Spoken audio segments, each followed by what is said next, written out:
कल्पना कीजिए कि आप आने वाले समय में टाइम ट्रेवल कर पाए तो क्या होगा। अगर आपका वर्तमान और भविष्य एक दूसरे से टकरा जाए तो क्या होगा। आप अपने एक छोटे वर्जन यानी अपने बचपन में जाके अपने आप से मिल पाए तो क्या होगा। आप ऐसी कौन सी घटना को अपने बचपन में जाकर अपने छोटे वर्जन से नहीं करने को कहेंगे। इसी तरह की आज की कहानी है हमारी। साल 2050 का एक कैप्टन जो समय और स्पेस की सीमाओं को पार कर चुका है, एक असंभव मिशन पर निकलता है। एक वर्म होल, एक क्रैश लैंडिंग और फिर अपने छोटे स्वरूप से मुलाकात करता है। क्या ये दोनों मिलकर समय की धारा बदल पाएंगे या उनकी यह यात्रा पूरे ब्रह्मांड को अराजकता में डाल देगी। यह कहानी है साहस, संघर्ष और समय के नियमों को चुनौती देने की। एक ऐसी दुनिया की जहां अतीत, वर्तमान और भविष्य की सीमाएं मिट चुकी हैं। तो दोस्तों, कहानी की शुरुआत में हम साल 2050 के भविष्य की झलक देखते हैं। एक सीन में एडम नाम का कैप्टन अपने स्पेस शिप के साथ तेजी से भाग रहा होता है, जबकि दूसरी स्पेस शिप उसका पीछा कर रही होती है और उस पर हमला कर रही होती है। इस हमले के दौरान एक गोली एडम के पेट में जाकर लग जाती है। घायल होने के बावजूद एडम अपनी स्पेस शिप में एक विशेष बटन दबाता है, जिससे एक वर्म होल निर्मित हो जाता है। इसके तुरंत बाद एडम अपने स्पेसशिप के साथ उस वर्म होल के जरिए कहीं गायब हो जाता है। अब कहानी वर्तमान समय में आती है। यहाँ हम एक बच्चे को देखते हैं जो स्कूल में अपने सहपाठियों द्वारा अक्सर परेशान किया जाता है। हालांकि उस बच्चे की तेज जुबान और बड़बोलेपन उसे अक्सर मुश्किल में डाल देते हैं, जिसके चलते वह कई बार पीट भी जाता है। उसकी माँ भी उसकी इन हरकतों से परेशान रहती है और उसे समझाने की बहुत कोशिश करती है। एक शाम उसकी माँ उससे कहती है कि वह अपने ऑफिस के एक दोस्त के साथ डिनर पर जा रही है और उसे समय पर खाना खत्म करने की हिदायत देती है। इस पर वह बच्चा अपनी माँ की खिंचाई करते हुए मजाकिया लहजे में पूछता है, आप डिनर पर जा रही हैं या डेट पर। यह सवाल कहीं न कहीं उसकी भावनाओं को भी उजागर करता है, क्योंकि एडम के पिता की मौत एक कार दुर्घटना में हो चुकी थी और तब से उनकी जिंदगी अकेली और संघर्षपूर्ण हो गई थी। माँ के जाने के बाद वह गेम खेलने में मशगूल हो जाता है। तभी अचानक घर की लाइट चली जाती है और उसका पालतू कुत्ता हॉकिंग डर कर घर से बाहर निकल जाता है। वह तुरंत अपने कुत्ते का पीछा करता है। बाहर निकलने पर वह देखता है कि आसमान से चिंगारियां गिर रही हैं। यह दृश्य देखकर वह घबरा जाता है। उसकी सांसें तेज हो जाती हैं और वह तुरंत अपना इनहेलर निकालकर सांस लेने की कोशिश करता है, क्योंकि वह अस्थमा का मरीज था। डर और जिज्ञासा के बीच वह अपने पिता के गैराज में जाता है। वहां उसे एक आदमी दिखाई देता है। घबराकर वह उसे चोर समझ लेता है और अपना बैट उठा लेता है। लेकिन वह आदमी, जो असल में एडम है, उसे शांत करते हुए कहता है, डरो मत, मैं तुम्हें कुछ नहीं करूंगा। फिर एडम उससे पूछता है, तुम्हारी माँ कहाँ है। तब वह बच्चा जवाब देता है, वो ड्रैक के साथ डिनर पर गई है। यह सुनकर एडम मजाकिया अंदाज में कहता है, ओह वो ड्रैक, वही जिसकी बकरे जैसी दाढ़ी है। इसके बाद एडम अपने घाव की मरहम पट्टी और खाने का कुछ सामान लेने के लिए घर में आता है। इस दौरान वह बच्चा उसके हाव भाव और आंतों को देखकर हैरान रह जाता है, क्योंकि एडम बिल्कुल उसी की तरह बर्ताव कर रहा था। जब एडम अपने घाव को साफ करने लगता है तो उसके शरीर से अजीब आवाजें आने लगती हैं। वह मजाकिया अंदाज में बच्चे से कहता है, अपनी नाक बंद कर लो, क्योंकि खांसी के साथ गैस भी निकल रही है। बच्चे को एडम और उसके अजीबोगरीब सामान को लेकर उसके मन में अजीबो सवाल उत्पन्न होने लगते हैं। वह उससे पूछताछ करने की कोशिश करता है, लेकिन एडम उसे कुछ भी बताने से इनकार कर देता है। तभी गलती से एडम के मुंह से एडम नाम निकल जाता है। यह सुनकर वह बच्चा चौंक जाता है और पूछता है, तुम्हें मेरा नाम कैसे पता। यहाँ से एडम सच्चाई बताने का फैसला करता है और उसे सब कुछ समझाता है। दरअसल वह छोटा बच्चा जूनियर एडम होता है, जो बड़ा होकर बड़ा एडम बनेगा। एडम जूनियर एडम को अपनी पूरी कहानी और भविष्य से आने का रहस्य बता देता है। यह सब सुनकर जूनियर एडम घबराहट में बेहोश होने लगता है। बड़ा एडम तुरंत उसे उसका इनहेलर देता है। इन सब के बाद जूनियर एडम को एहसास होता है कि वह और बड़ा एडम दरअसल एक ही इंसान है और बड़ा एडम भविष्य से यहाँ आया है। इसके बाद बड़ा एडम जूनियर एडम को अपने साथ स्पेस शिप में ले जाता है, क्योंकि वह स्पेस शिप क्रैश हो गया था और उसे ठीक करना जरूरी था। बड़ा एडम स्पेस शिप के ऑटोमेटिक रिपेयर सेटिंग को ऑन करता है, जिससे टाइम ट्रेवल शिप खुद ही ठीक होने लगता है। इसके बाद वह जूनियर एडम से कहता है, अब तुम अपने घर पर लौट जाओ ताकि तुम्हारी मॉम को शक ना हो। जूनियर एडम घर लौट आता है और कुछ देर बाद उसकी मॉम वापस घर पहुंचती है। उनके साथ उनका वही दोस्त भी आता है जिसे मॉम डिनर पर ले गई थी। उसे देखते ही जूनियर एडम अपनी मजाकिया आदत को जारी रखते हुए कहता है, तुम्हें अपनी बकरे जैसी दाढ़ी पर बहुत नाज होगा ना। जूनियर एडम के मजाकिया और संवेदनशील व्यवहार से उसकी माँ बहुत आहत होती है। अगले दिन जब उसकी माँ ऑफिस जाती है तो जूनियर एडम फिर से बड़े एडम से मिलने चला जाता है। वहां पहुंचकर वह बड़ा एडम की बॉडी को देखकर हैरानी से कहता है, तो क्या फ्यूचर में मेरी बॉडी इतनी अच्छी दिखेगी? वाह, क्या मैं फ्यूचर में लड़कियां भी पटाऊंगा? मेरी कितनी गर्लफ्रेंड्स होंगी? बड़ा एडम उसकी इस बात से चिढ़ते हुए जवाब देता है, तुम्हारा दिमाग ठीक है या नहीं? यहाँ यूनिवर्स में इतनी बड़ी समस्याएं चल रही है और तुम्हें लड़कियां पटाने की पड़ी हैं? क्या लड़कियां पटाना 2050 से यहाँ आने के मकसद से भी ज्यादा इम्पोर्टेंट है? बड़ा एडम और जूनियर एडम मार्केट में दवाइयां लेने जाते हैं। वहां पहुंचकर बड़ा एडम जूनियर एडम को बाहर रुकने के लिए कहता है, लेकिन तभी वहां जूनियर एडम के स्कूल के बच्चे आ जाते हैं जो उसे परेशान करने लगते हैं। बड़ा एडम यह देखकर जूनियर एडम को हिम्मत देने के लिए कहता है, जाओ उन्हें दिखाओ कि तुम कितने मजबूत हो। जूनियर एडम आत्मविश्वास के साथ उन बच्चों का सामना करने की कोशिश करता है, लेकिन स्थिति उसके पक्ष में नहीं रहती और वह फिर से पीटकर भाग जाता है। यह देखकर बड़ा एडम उन बच्चों के पास जाता है और उन्हें डरा धमकाकर चुप कर देता है। उसकी धमकी से बच्चे इतने डर जाते हैं कि उनकी पैंट गीली हो जाती है। घर लौटने के बाद जूनियर एडम बड़ा एडम के सामान को उत्सुकता से देखने लगता है। उसे सामान में एक फोटो मिलती है। जब वह बड़ा एडम से इस बारे में पूछता है तो बड़ा एडम बताता है कि ये मेरी पत्नी है। यह सुनकर जूनियर एडम मजाक में कहता है, तो ये हमारी पत्नी हुई है ना। यह बात बड़ा एडम को गुस्सा दिला देती है और वह चिढ़कर वहां से एक बार में चला जाता है। बड़ा एडम जब बार में पहुंचता है तो वह अपनी माँ को देखता है। उसकी माँ वेटर से बातचीत कर रही होती है और अपने बेटे के व्यवहार को लेकर काफी दुखी महसूस कर रही होती है। वह कहती है कि वह अपने बेटे से बहुत प्यार करती है, लेकिन उसका बर्ताव उन्हें तकलीफ देता है। यह सुनकर बड़ा एडम खुद को रोक नहीं पाता और कहता है, ऐसा बिल्कुल भी नहीं है, वो आपसे बहुत प्यार करता है। उसकी माँ जो यह नहीं जानती कि यह बड़ा एडम कौन है, जवाब देती है, शायद तुम अपनी माँ से बहुत प्यार करते होंगे। इस पर बड़ा एडम भाग होकर कहता है, हाँ बहुत।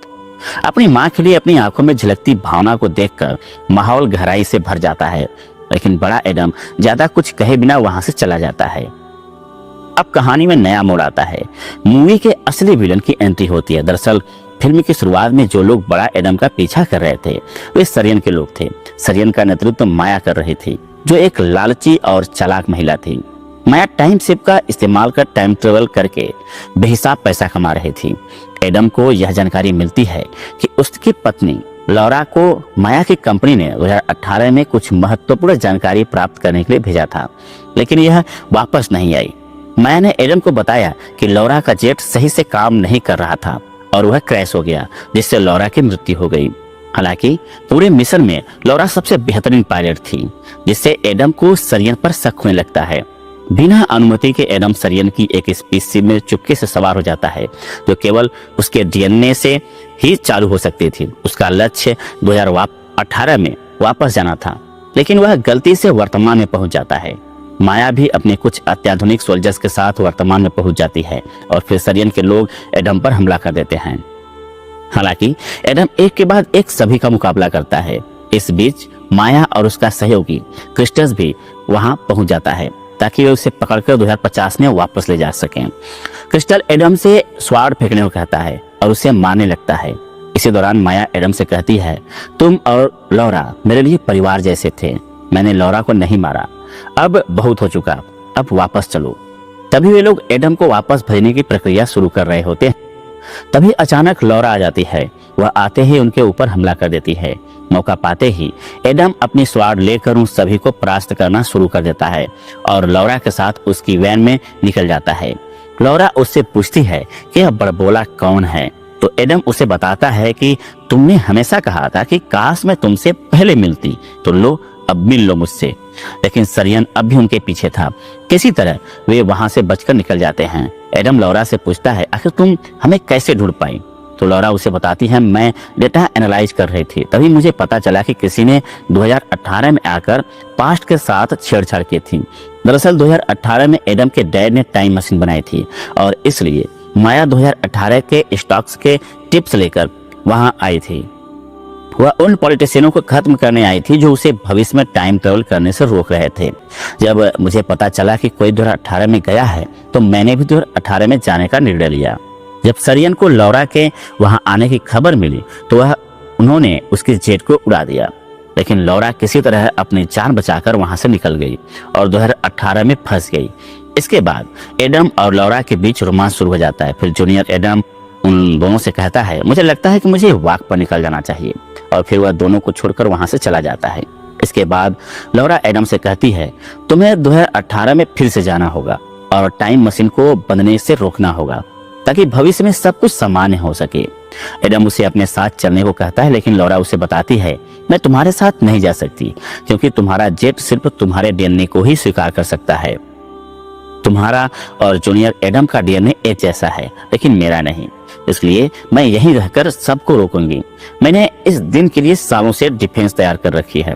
तभी सरियन के लोग वहां पहुंचकर हमला कर देते हैं। लौरा एडम को समझाकर वहां से भेज देती है और फिर सरियन के लोग उस पर फायरिंग शुरू कर देते हैं, लेकिन लौरा अपनी गन से उन सभी को मार देती है।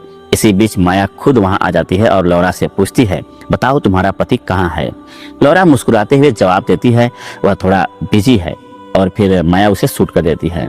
दूसरी ओर एडम अपने जेट के साथ तेजी से आगे बढ़ रहा था, जबकि माया उसे स्पीड से पीछा कर रही थी। जेट की तेज रफ्तार के कारण जूनियर एडम की हालत खराब हो रही थी। किसी तरह एडम माया को चकमा देकर और टाइम रोड क्रिएट करके वहां से निकल जाता है। फिर दोनों यानी एडम और जूनियर एडम 2018 में पहुंच जाते हैं, जहां एडम के डैड अपनी यूनिवर्सिटी के स्टूडेंट्स को टाइम ट्रेवल पर लेक्चर दे रहे थे। एडम भी उनकी क्लास अटेंड कर रहा था। जब सारे बच्चे क्लास छोड़ जाते हैं तो उसके डैड उसे देख लेते हैं और एक ही झटके में पहचान लेते हैं एडम। तभी जूनियर एडम भी वहां आ जाता है और उन्हें गले लगा लेता है। एडम के डैड तुरंत समझ जाते हैं कि वे लोग टाइम ट्रेवल करके यहाँ आए हैं। फिर एडम के डैड कहते हैं, देखो मैं तुम्हें दोनों को देखकर खुश हूँ, लेकिन तुम लोगों को यहाँ नहीं आना चाहिए था। वे लगातार उन्हें स्पीच देते हैं, तुम वापस चले जाओ, प्रोग्राम के हेड ने तुम्हें यहाँ कैसे आने दिया, तुम यूनिवर्स की इक्वेशन के साथ छेड़छाड़ नहीं कर सकते। एडम उन्हें समझाने की कोशिश करता है, लेकिन वे लगातार बोलते ही जा रहे थे। गुस्से में आकर एडम अपने डैड को एक पंच मारता है। इसके बाद एडम के डैड जूनियर एडम से पूछते हैं, तुम मुझसे इतना प्यार करते थे, फिर बड़े होकर इतने बदतमीज कैसे हो गए। और फिर एडम को भी एक जोरदार पंच मारते हैं। जब दोनों का दिमाग थोड़ा ठंडा हो जाता है तो एडम अपने डैड को समझाता है, सिरियन आपको धोखा देगी। आपके पल्स मशीन के सक्सेस के बाद माया इसका गलत इस्तेमाल करेगी और फिर भविष्य में इसे अपने फायदे के लिए उपयोग करेगी। इसलिए हमें टाइम मशीन को इन्वेंट होने से रोकना पड़ेगा। इस बीच माया, जो 2050 से 2018 तक एडम का पीछा करती हुई आई थी, खुद से मिलने जाती है। 2018 की माया उसे देखकर बहुत गुस्सा होती है और कहती है, तुम बार बार ऐसा नहीं कर सकती, तुम्हारी वजह से पूरी यूनिवर्स के टाइम में बदलाव होगा। 2050 की माया उसे समझाती है, हमें तुम्हारे दोस्त एडम को रोकना होगा, नहीं तो भविष्य में टाइम ट्रेवल संभव नहीं हो पाएगा और तुम्हारा सपना पूरा नहीं हो सकेगा। वह इन सबको नष्ट करना चाहता है और री इन्वेंशन को रोकना चाहता है। इसके एडम के पिता एडम से कहते हैं, मैं तुम्हारे साथ नहीं हूं, क्योंकि जो होना है वह हो जाना चाहिए, क्योंकि यही नियति है, तुम भविष्य को नहीं बदल सकते। और वे उसकी मदद से साफ इनकार कर देते हैं। इसके बाद एडम और जूनियर एडम अकेले यह जिम्मेदारी उठाने का फैसला करते हैं और वे सिरियन की लेबोरेटरी में जाकर दुनिया का सबसे बड़ा इलेक्ट्रोमैग्नेटिक एक्सीलरेटर नष्ट करने का प्लान बनाते हैं। एडम जूनियर एडम को अपने बैग से एक गैजेट देता है जो उसे बैकअप के रूप में चाहिए। लैब में प्रवेश करते वक्त फ्यूचर से आए माया के सोल्जर को पकड़ लेते हैं और कहते हैं, हम तुम्हें 2050 में वापस ले जाएंगे। लेकिन जूनियर एडम अपने गैजेट से ड्रोन को कंट्रोल करके सभी सोल्जर्स को नष्ट करना शुरू कर देता है। एडम भी अपने स्वार से उन सोल्जर्स पर हमला करने लगता है। इसी दौरान एक कार एडम को टक्कर मारने वाली थी, लेकिन तभी एडम के डैड एक और कार लेकर आते हैं और उस कार को अपनी कार से टक्कर मारकर रोक देते हैं। इसके बाद एडम अपने डैड से कहता है, आज तो आपने मार ही डाला था, आप यहाँ आए ही क्यों हो। इस पर एडम के डैड कहते हैं, जो काम तुम करने जा रहे हो वह मेरे बिना करना असंभव होगा। एडम कहता है, मुझे एक्सीलरेटर को तबाह करना है। इस पर उसके डैड जवाब देते हैं, हमें इसे रोकने के लिए एक्सीलरेटर को नहीं बल्कि मेरी गणितीय इक्वेशन को नष्ट करना होगा जो एक ड्राइव में है। फिर एडम के डैड उसे एक बड़ी सी लेबोरेटरी में लेकर जाते हैं और वह ड्राइव निकालकर उसे एडम को दे देते हैं। लेकिन तभी 2018 और 2050 की माया वहां आ जाती है एडम के डैड 2018 वाली माया से कहते हैं, हम दोनों में एक समझौता हुआ था कि तुम इसका गलत इस्तेमाल नहीं करोगी।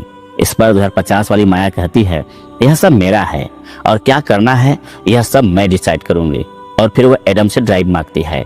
जब एडम ड्राइव देता है तो माया जूनियर एडम को लेकर आती है, जिसे उसने बंदी बना लिया था। वह एडम को ब्लैकमेल करने की कोशिश करती है, लेकिन एडम के इशारे पर जूनियर एडम माया को धक्का दे देता है, जिससे माया की गन से एक बुलेट निकलकर लेबोरेटरी के शील्ड पर लगती है, जिससे लेबोरेटरी का इलेक्ट्रोमैग्नेटिक एक्सीलरेटर चालू हो जाता है और लोहे की सारी चीजें उससे चिपकने लगती हैं।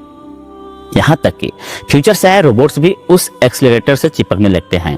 एक रोबोट जो एक्सीलरेटर की तरफ खींच रहा था, जूनियर एडम को भी साथ में खींच लेता है और दोनों एक दूसरे से चिपक जाते हैं। एडम के डैड एक्सीलरेटर को बंद करने की कोशिश करते हैं और माया के कहने पर क्रिस्टो एडम से ड्राइव छीनने की कोशिश करता है। तभी जूनियर एडम खुद को उस फ्यूचरिस्टिक सोल्जर से छुड़ाकर भाग निकलता है और एडम की स्वाड उठाकर क्रिस्टो पर हमला करने आता है, लेकिन वह खुद ही पिट जाता है। इस दौरान क्रिस्टोफर एडम को जमीन पर गिराकर ड्राइव छीनने की कोशिश करता है। तभी एक्सीलरेटर की पावर बढ़ने की वजह से दूर खड़ी लोहे की चीजें खींचकर एक्सीलरेटर की तरफ आने लगती हैं। एडम इस मौके का फायदा उठाकर क्रिस्टोफर को ऊपर धक्का देता है और वह एक्सीलरेटर में जाकर गिरकर मर जाता है। सिस्टम के खराब होने के कारण वहां की सारी लोहे की चीजें तेजी से इलेक्ट्रोमैग्नेटिक एक्सीलरेटर की ओर खींचने लगी और एडम के डैड लुई भी उसे रोक नहीं पा रहे थे। तभी 2018 की माया आकर उन पर गन पॉइंट कर देती है और कहती है, मुझे वो ड्राइव दो वरना मैं तुम्हें मार दूंगी। लुई आगे बढ़ते हुए कहते हैं, तुम्हें उससे पहले मुझे मारना होगा। एडम फिर कहता है, डैड ज्यादा हीरो बनने की कोशिश मत किया करो, क्योंकि वो बंदूक तुम्हारा चुराने के बाद हमें चुराएगी। माया कहती है, सॉरी लुई मुझे मजबूर मत करो। और लुई से कहती है, मैं कुछ भी कर सकती हूँ, अपने बेटे से पूछ लो। वह फिर बताती है, मैंने एडम की वाइफ को 2 बार मारा है। यह सुनकर 2018 की माया को बहुत बुरा लगता है। जैसे ही माया गोली चलाती है, एक्सीलरेटर के ऑन होने की वजह से बुलेट घूमकर 2018 वाली माया को लग जाती है, जिससे दोनों माया मर जाती है। अब एक्सीलरेटर उस एरिया को पूरी तरह से नष्ट कर रहा था, लेकिन तीनों समय रहते वहां से बच निकलने में सफल हो जाते हैं। इसके बाद तीनों अपने घर वापस जाते हैं। लुई अपने बेटे से माफी मांगते हुए कहते हैं, मुझे पता है कि मैं फ्यूचर में तुम्हारे साथ नहीं रह पाऊंगा और न ही तुम्हारा ख्याल रख पाऊंगा, लेकिन मैं तुमसे बहुत प्यार करता हूँ। जूनियर एडम पूछता है, क्या हम कुछ नहीं कर सकते? लुई जवाब देता है, हाँ एक काम है जो हम एक साथ करना चाहिए। और फिर तीनों मिलकर एक गेम खेलते हैं। गेम खेलते हुए दोनों एडम गायब हो जाते हैं। अब प्रेजेंट के सीन में हम देखते हैं कि एडम अपनी माँ से बहुत प्यार करता था और उन्हें अच्छे से ट्रीट करता था। इसके बाद 2050 में एडम की वाइफ अभी भी जिंदा थी, क्योंकि 2018 में माया के मरने के बाद वह फ्यूचर में कभी आई ही नहीं और इसी मोमेंट पर यह मूवी खत्म हो जाती है। दोस्तों, अगर आप हमारे चैनल पर नए हैं तो चैनल को सब्सक्राइब करें, वीडियो अच्छी लगी हो तो लाइक करें और हाँ, नोटिफिकेशन बेल को जरूर दबाएं ताकि अगली अपडेट सबसे पहले आपको मिले।